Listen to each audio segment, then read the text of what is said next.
العالمین الصلاۃ والسلام علی سید الانبیاء والمرسلین اما بعد فاعوذ باللہ من الشیطان الرجیم بسم اللہ الرحمن الرحیم۔ میں ہوں سجاد علی نقشبندی اور آپ دیکھ رہے ہیں Al-Aqsa online academy YouTube channel. آج ہم سیرت نبوی کا تیسرا ایپیسوڈ لے کر حاضر ہوئے ہیں، جس کا موضوع ہے حضور علیہ الصلوۃ والسلام کا بچپن۔ آج ہم نبی علیہ الصلوۃ والسلام کے بچپن کے بارے میں کچھ جانیں گے اور انشاءاللہ یہ سلسلہ آگے بھی یوں چلتا رہے گا۔ پچھلے ایپیسوڈ میں بات ہوئی تھی نبی علیہ الصلوۃ والسلام کی ولادت ہوئی تھی اور ابو لہب نے اپنی لونڈی سویبہ کو آزاد کر دیا تھا، جہاں تک ہم پہنچے تھے۔ اب جب نبی علیہ الصلوۃ والسلام پیدا ہو چکے تو اب نبی علیہ الصلوۃ والسلام کے دودھ پلانے کا زمانہ چلا، تو مکہ کے معزز لوگوں کا یہی رواج تھا کہ وہ اپنے بچوں کو ماں کی گود میں پلتا دیکھنے کے بجائے صحرا میں رہنے والے قبیلوں کے پاس بچپن گزارنے کے لیے بھیج دیتے تھے۔ اس کی وجہ یہ تھی کہ دیہات کی خالص غذائیں کھا کر بچوں کے اعضاء اور جسم مضبوط ہوں اور ان کی خالص عربی سیکھ کر وہ بھی اپنی فصاحت و بلاغت سے کلام کرنے والے بن جائیں۔ اسی وجہ سے اللہ کے آخری نبی صلی اللہ علیہ وسلم کو حضرت سیدنا حلیمہ سعدیہ رضی اللہ تعالیٰ عنہ سپرد کر دیا گیا۔ بیوی حلیمہ سعدیہ رضی اللہ تعالیٰ عنہ کا تعلق قبیلہ بنو ساعد سے تھا، جو بنی حوازن کی ایک شاخ تھا۔ یہ قبیلہ عربیت اور فصاحت میں اپنا خوب جواب رکھتا تھا۔ حضرت حلیمہ اپنے قبیلے خواتین کے ساتھ مکہ میں بچے کو رضاعت پر لینے آئیں۔ حضرت سعدیہ کی قسمت کا ستارہ اپنے عروج پر تھا کہ آپ کو 2 سال تک دودھ پلانے کی سعادت ان کے حصے میں آئی۔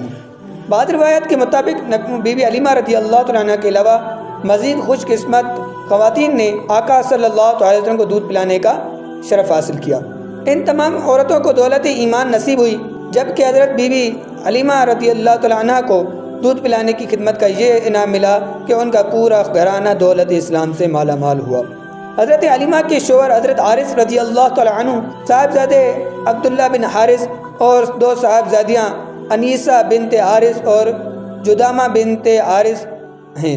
جدامہ بنت حارث ہی شیمہ کے نام سے مشہور ہیں، جو اللہ پاک کے آخری نبی صلی اللہ علیہ وسلم کی بڑی رضائی بہن تھی اور آپ کو گود میں کھلاتی اور لوریاں دیتی تھی۔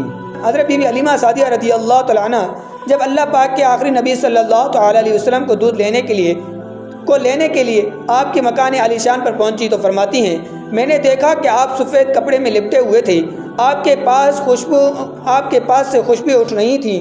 سبز رنگ کا ریشمی کپڑا نیچے رکھا ہوا ہے، پیٹھ کے بل آرام فرما رہے ہیں۔ میں نے آہستہ سے قریب ہو کر اپنے دونوں ہاتھوں پر اٹھا کر آپ کے سینے مبارک پر ہاتھ رکھا تو آپ مسکرانے لگے، اپنی سرمگین آنکھیں کھول دیں اور مجھے دیکھنے لگے۔ میں نے محسوس کیا کہ آپ کی ان آنکھوں سے انوار نکل رہے ہیں اور آسمان کو چھو رہے ہیں۔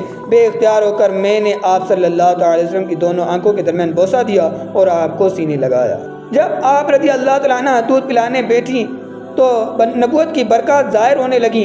خدا کی شان، بی بی حلیمہ رضی اللہ تعالیٰ عنہ کا اس قدر دودھ بڑھ گیا کہ آپ اور آپ کی رضائی بھائی عبداللہ بن حارث نے خوب پیٹ بھر کر دودھ پیا اور دونوں آرام سے سو گئے۔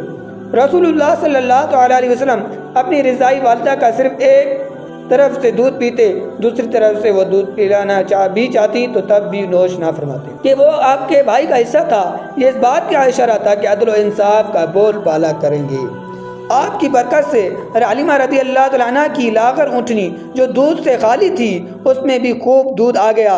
حضرت حلیمہ رضی اللہ عنہ کے شوہر نے اس کا دودھ دھوا اور دونوں میاں بیوی نے خوب سیر ہو کر پیا اور رات بھر میٹھی نیند کے مزے لوٹتے رہے۔ جب بیدار ہوئے تو حضرت حلیمہ رضی اللہ عنہ کے شوہر حارث بن عبد العزیٰ کہنے لگے، حلیمہ تم بڑا ہی مبارک بچہ لائی ہو۔ حضرت حلیمہ رضی اللہ عنہ نے کہا کہ واقعی مجھے بھی یہی امید ہے کہ یہ بچہ بڑا بابرکت